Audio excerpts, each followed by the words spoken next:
కీలక పరిణామం చోటు చేసుకుంది. కల్వకుంట్ల కవిత కొత్త రాజకీయ పార్టీని ప్రకటిస్తూ రాజకీయ యవనికపై కొత్త అధ్యాయానికి శ్రీకారం చుట్టారు.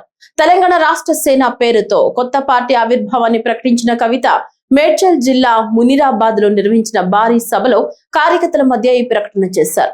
ఈ సందర్భంగా భావోద్వేగంతో మాట్లాడిన కవిత తెలంగాణ కోసం ఎన్నో కష్టాలు పడి పిడికిలి బిగించి పోరాడామని గుర్తు చేశారు. తెలంగాణ జాగృతి కార్యకర్తలు సాంస్కృతిక దీపాన్ని కాపాడుతూ ఉద్యమానికి వెలుగునిచ్చారన్నారు. కాళరాత్రిలో కాగడా వలె తెలంగాణ జాగృతి ఉద్యమకారులు పోరాట యోధులకు దారి చూపారు. బతుకమ్మ పండుగను ప్రపంచానికి పరిచయం చేశారు అని పేర్కొన్నారు. తెలంగాణ సాధన కోసం కన్న కలలు నెరవేరలేదని కవిత విమర్శించారు. ప్రత్యేక రాష్ట్రం వచ్చిన తర్వాత ప్రజల ఆశలు తీరలేదని, రైతులు ఇబ్బందులు పడుతున్నారని, ఇసుక దందాల వల్ల దళితులు నష్టపోయారని ఆవేదన వ్యక్తం చేశారు.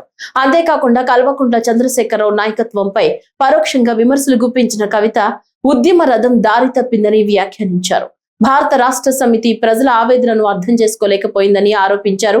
ఇకపై తెలంగాణ భవిష్యత్తును తిరిగి నిర్మించడానికి అందరూ కలిసి ముందుకు రావాలని పిలుపునిచ్చారు కవిత.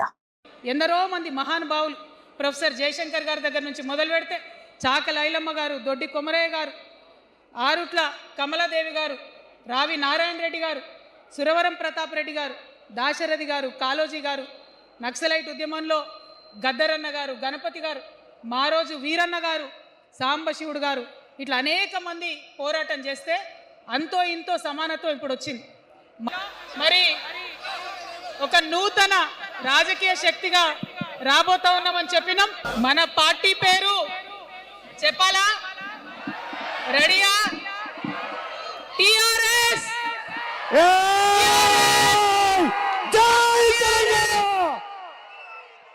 జై టిఆర్ఎస్! జై తెలంగాణ! జై తెలంగాణ!